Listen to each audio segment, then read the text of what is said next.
Muy buenas tardes a todas, a todos y a todes. Continuamos con más actividades en esta Feria Internacional Digital del Libro Resistencia 2020. Y en esta oportunidad vamos a estar conversando junto con Tamara Tenenbaum acerca de su libro El fin del amor, coger y querer. Un gusto estar compartiendo con vos, Tamara. Perfecto.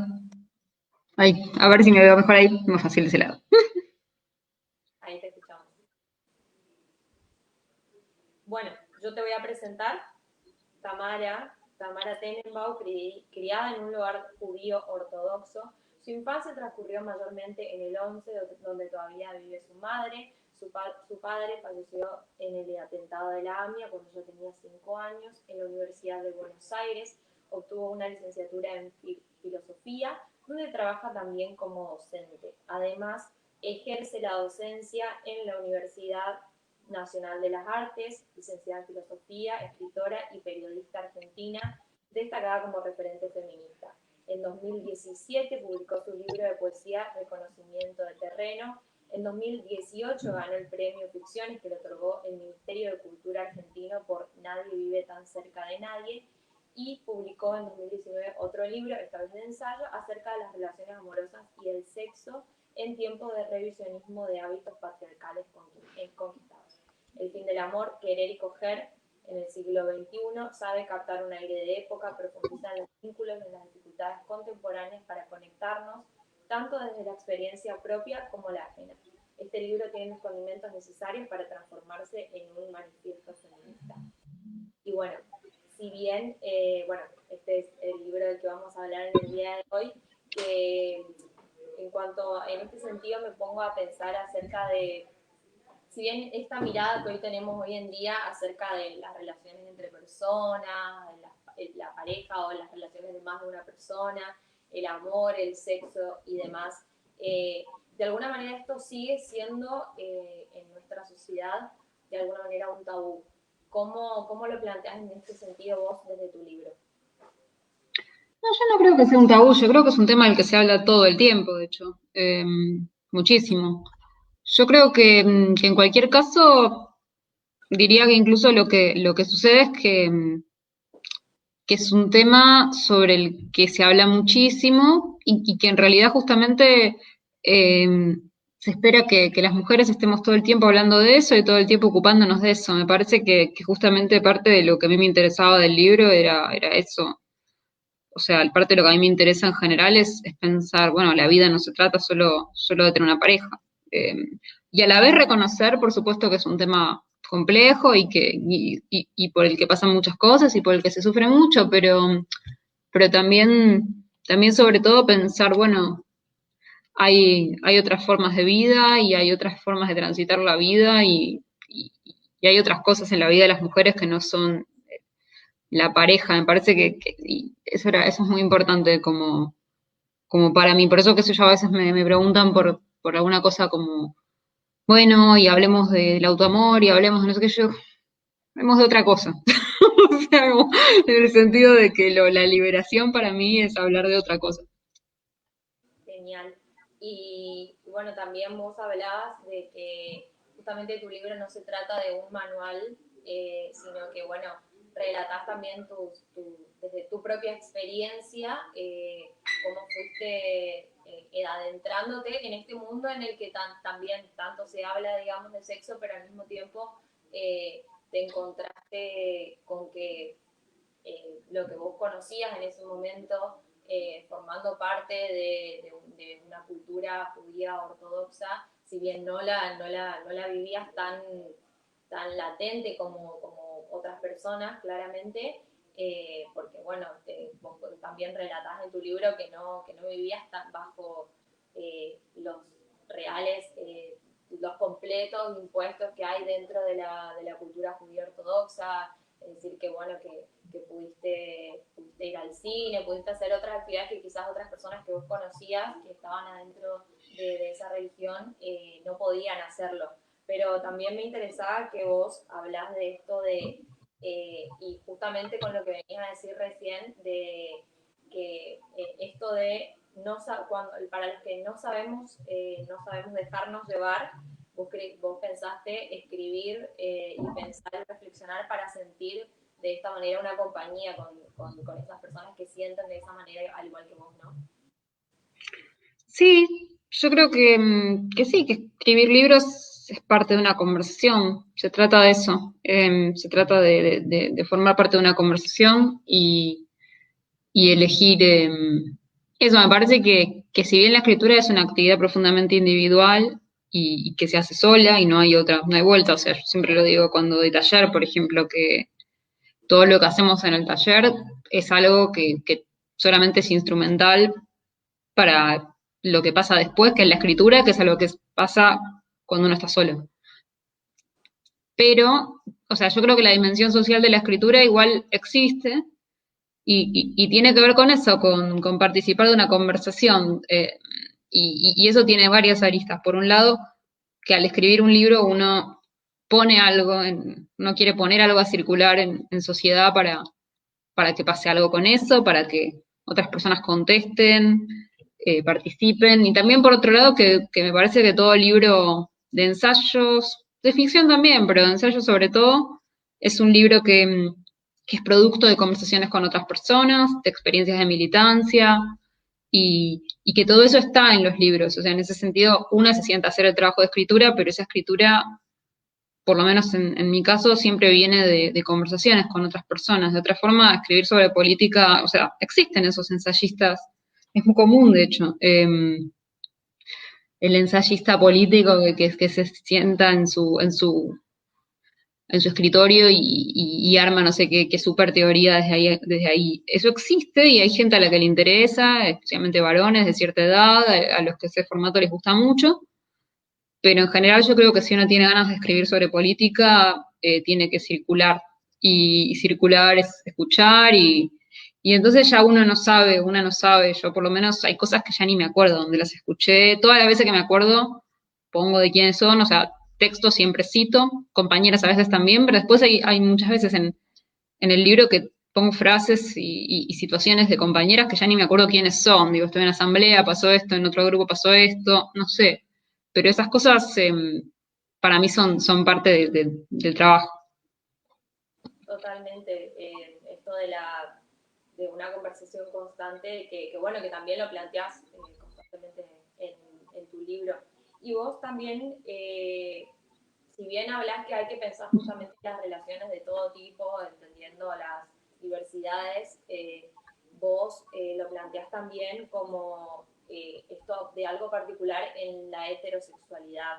Si bien tomás postulados y pensamientos de lo que es el mundo queer, ¿por qué este interés en el libro acerca de particularmente lo heterosexual? No, no es que me interese particularmente. Me parece que más bien, eh, más que me interese particularmente, creo que son los límites de una investigación. O sea, se podría escribir otro libro, digamos. Pero me parece que es importante entender eso, que la heterosexualidad es un caso particular de algo, ¿no? No es la universalidad, sino que es un caso particular como cualquier otro, pero que tiene la particularidad de ser el caso normal, o sea, el caso que se entiende como lo normal. Entonces, eso tiene muchísimas consecuencias teóricas y porque, por ejemplo, para ponerlo mal y pronto, digamos, a ningún chico o a muy pocos chicos que no son heterosexuales, a los padres les importa si se casan o no se casan. Porque honestamente ya su vínculo les parece que ya se corrió de lo que es, o sea, de las expectativas y de lo que esperaban, entonces ya les da igual. O sea, no aparece esa idea de si me va a quedar solterón. Una vez que te das cuenta de que ya no va a entrar en la estructura de la heterosexualidad, bueno, ya da igual. Y por supuesto que eso produce cosas buenas y cosas malas. O sea, obviamente digamos, es una vulnerabilidad si querés, porque, por supuesto, tus parejas son menos reconocidas, pero también es cierto que eso implica otras libertades. Quienes se sustraen de esa norma, eso lo dicen muchísimo las teóricas lesbianas, ¿no? Como ya está, se sustrajeron de ahí y no quieren saber nada con este universo de expectativas y creo que justamente la dificultad de la heterosexualidad también es esa, si existe salirse de esa norma dentro del vínculo heterosexual. Yo no sé si existe, pero bueno, un poco me parecía que era importante dar cuenta de eso. bueno, vos particularmente haces un recorrido desde tu propia historia, desde tu propia experiencia y en una parte mencionas de cómo cuando llegamos al mundo del deseo todos somos como pareciera extranjeros y como que nunca vamos a terminar de entender cómo se habla en este idioma. Y también un poco entendiendo que el mundo del deseo, las relaciones, lo personal de cada uno, de cada una, de alguna manera llega a convertirse en algo, en político, o sea, lo personal es político, pero vos lo planteás desde tu historia, desde cómo vos fuiste desenvolviéndote en tu adolescencia, en tu juventud, y entonces vos considerás que aunque tu historia es particular, que también puede ser la historia de muchos, de muchas. Sí, sí, creo que efectivamente es así, o sea, todas las historias son particulares y finalmente todas las historias en algún sentido pueden ser parecidas. Em, sí, creo que a mí me pareció interesante, no, o sea, a mí no me interesa contar mi historia, de hecho no me divierte hablar de mi familia, digo, no me interesa en lo más mínimo. Pero, pero lo que me parecía, lo hice porque me parecía que podía servir, sobre todo para amenizar el libro, para hacerlo más ameno. Parece que en general en un libro de ensayos a mí me gusta que cuente una historia. Puede ser una historia de vida como una historia de otra cosa. Yo creo que de hecho mi libro no cuenta una historia de vida porque empieza contando un poco de eso y después cada vez más se pierde, digamos, ¿no? No, nadie lee el libro y sabe mucho sobre mí. Pero me servía como una forma por un lado, de amenizarlo y por otro lado, de proveer un universo que permite comparar, ¿no? La idea de que, bueno, a veces la gente es muy cerrada en el sentido de pensamos que vivimos en un mundo que no podría ser de otra manera y la realidad es que hay muchos mundos en todas partes. Eso va en mil etapas, en mil ejes, digo, así como podemos decir que mucha gente vive acá en Buenos Aires y piensa que esa es la única vida que existe y que fuera de eso no existe nada y ni se le ocurre pensar que podría vivir de otra manera. Bueno, hay un montón de gente que vive de maneras muy distintas. Y de hecho en Argentina sabemos muy poco. O sea, yo ahora trato de leer bastante, me gusta muchísimo, por ejemplo, yo leo mucho feminismo indio, que me gusta mucho, y, y lo que sabemos en Argentina sobre eso, por ejemplo, es literalmente nada. Entonces, me parece que en ese sentido lo de traer el mundo judío para mí tenía que ver con eso, no con que fuera interesante ese mundo en particular, sino con la idea de que existen muchos más universos conviviendo de los que sabemos que existen y que son comparables, que nos pueden servir para pensar cosas. No, yo no creo en la idea de nada, nada se puede comparar nada con nada. Creo más bien lo contrario, todo puede compararse con todo. Claro, y justamente en esta comparación entre cómo vos veías al principio o cómo empezaste a vivir una vida dentro del judaísmo ortodoxo y cuando después fuiste a una escuela pública. Y también en esto me pongo a pensar que es imposible no relacionarlo con lo que sucede en esta serie que fue tan furor en Netflix, poco ortodoxa, que también mostraba Ujú. esa mirada desde adentro, digamos, de lo que se vive en el judaísmo ortodoxo, eh, y cómo ha sido, digamos, ese trabajo que llevaste a cabo de ese punto de comparación justamente de la vida adentro y de la vida afuera. Sí, sí, por supuesto el caso del libro es muy distinto del mío, digo, el caso de la serie, porque la verdad que yo siempre digo lo mismo, que es que yo dejé la religión muy chica y no tengo mucho para contar. O sea, la verdad que, imagínate que antes de los 13 años es como, no quiero decir, o sea, es bastante normal mi vida, porque si vos pensás en las cosas de la vida, ¿no? Eh, digamos, la mayoría de las cosas complicadas de la vida religiosa vienen cuando aparece la cuestión de la sexualidad, de la universidad, de qué sé yo, y yo ya estaba afuera, entonces no, no tengo mucho para contar ahí como tiene ella. Pero me parece que sí se nota que por supuesto a la gente le produce mucha curiosidad. Evidentemente a la gente le produce mucha curiosidad saber de esos mundos que tenemos tan cerca, pero de los que sabemos tan poco. ¿Y cómo ha sido una vez que te topaste con el feminismo? O sea, que empezaste a no sé si ha sido cuando comenzaste a estudiar filosofía o si ha sido antes, en este trabajo de militancia y también de recorrido, justamente también para tu libro y demás, cómo, cómo ha sido, digamos, ese camino de adentrarte en el feminismo, los feminismos, todo lo que viene esta historia, este recorrido, para luego también constituirte como una referente feminista con tu ensayo y con tu libro.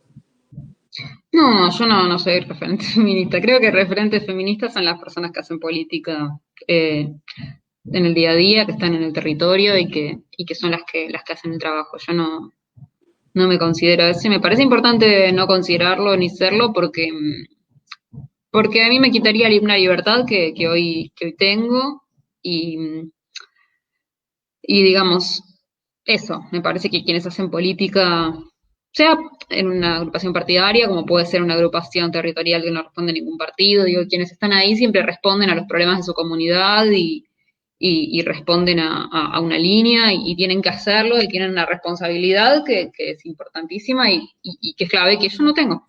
Entonces eso me permite a mí pensar en cosas que quizás no son urgentes, pensar en cosas que tampoco tienen por qué estar en una línea particular, me permite equivocarme con otra. Y que igual creo que ellas deberían tener también permiso para equivocarse. Creo que las mujeres que militan y que ponen el cuerpo tienen que tener también permiso para hacer las cosas mal y también para probar cosas que después resultan no haber sido lo que había que hacer, ¿no? Pero pienso que yo no soy referente, sino que soy escritora y también porque no voy a seguir escribiendo de lo mismo toda la vida, ni para nada. O sea, entonces me parece que en ese sentido yo me topé con el feminismo en la universidad y hoy me parece muy importante y sigo trabajando en eso y sigo educando en eso y sigo haciendo periodismo feminista porque, o sea, todavía es algo que me importa que esté bien hecho y me importa hacerlo bien y me importa poner a circular ciertas cosas socialmente. Pero no, referente, por suerte no soy. Bueno, pero tenés quizás no referente, pero tenés estudios y bueno, y este libro que también Sí, por suerte sí, estudié mucho, eso por suerte sí. Bueno, Tamari, ¿me querés contar acerca también de tu otro libro que tenemos acá, Nadie vive tan cerca de nadie? Ujú. Es ¿Cómo? un... Sí, pregúntame lo que quieras. Sí, no, bueno, porque primero tenías también tu libro de poesía y bueno, y este libro de cuentos, ¿cómo surgió, cómo despertó ese interés de llevarlo a cabo? Bueno, en realidad esto fue en 2017, creo, que yo vi que había un concurso de cuentos del Ministerio de Cultura de Nación que se llamaba Ficciones y que era para menores de 30 años, porque era por los 30 años de la muerte de Borges, y pedía 200.000 caracteres. Entonces yo pensé, gente de menos de 30 con 200.000 caracteres no va a haber mucha, así que tengo que tener un libro. Y no lo tenía, pero dije, bueno, o sea, como que yo no sé si escribo bien, no sé si soy buena, eso nunca lo sé, pero sí confío mucho en mi capacidad de trabajo, como que yo digo, bueno, lo escribo para dentro de 6 meses, hay que hacerlo dentro de 6 meses, yo voy a llegar, lo hago. Y entonces hice eso, tenía 2 cuentos, y encima creo que de los 2 cuentos, uno lo dejé afuera porque después al final dije, esto es horrible y no lo usé. Y todo lo demás fueron cuentos nuevos, pero ya tenía un poco el título, que era eso, Nadie vive tan cerca de nadie, que me gustaba mucho, y que era como una reversión de una frase que yo había visto en un cuento, ¿viste? Cuando estás leyendo algo y lo lees mal y te queda el error en la cabeza y me acordé siempre de esa frase y entonces yo tenía un cuento y tenía el título. Entonces decía, bueno, el resto de los cuentos tienen que ser cuentos que puedan estar en un libro que se llama así. O sea, tienen que hablar de esa frase. Lo que sea que signifique, porque es una frase casi gramatical, ¿no? Pero tienen que hablar de esa frase, de esa sensación de que la cercanía es algo que es más difícil de lo que parece. Entonces bueno, y también me gustan mucho los cuentos porque me gusta mucho la sensación de entrar y salir de una historia y armar un universo que termine en 10 páginas, como había algo de eso que me gusta como después de, o sea, Yo lo escribí antes del fin del amor, pero lo escribí después de mi libro de poemas, que es muy interno también, es un libro que es muy sobre mí. Entonces, un poco me gustaba como pensé cuando vi lo del concurso, dije, voy a aprovechar el libro de cuentos como para limpiarme un poco de mí misma y ponerme como 10 disfraces distintos. Y en ese sentido me gustó mucho escribirlo. Hay voces de varones, de mujeres, de gente chiquita, de gente grande, como que eso me gustó probarlo también, de cómo es hablar de otra manera.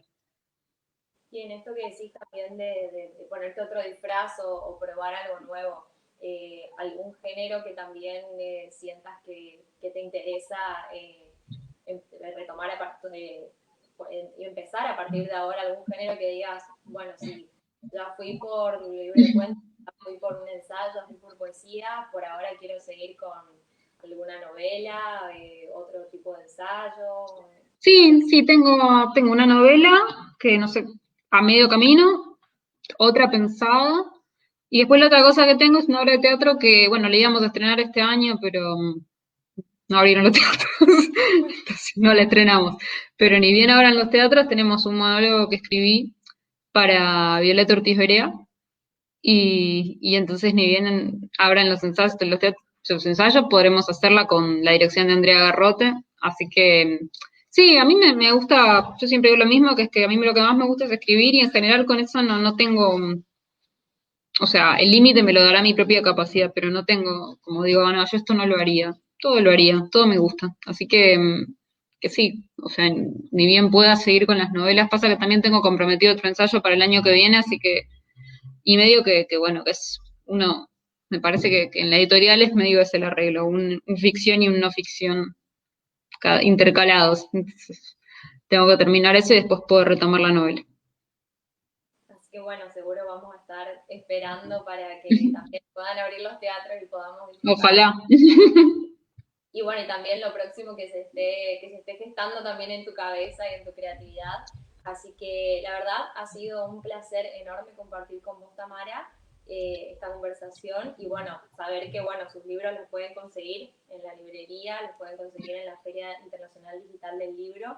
Y bueno, nada, un placer realmente compartir con vos y espero que próximamente cuando pase todo esto de la pandemia puedas visitarnos aquí en la ciudad de Resistencia.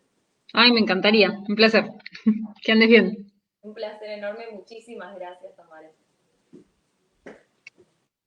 Bueno, ahí la tenemos a Tamara Tenenbaum que nos presentó sus libros y nosotros vamos a continuar con más actividades en esta Feria Internacional Digital del Libro Resistencia 2020. Un saludo para todos.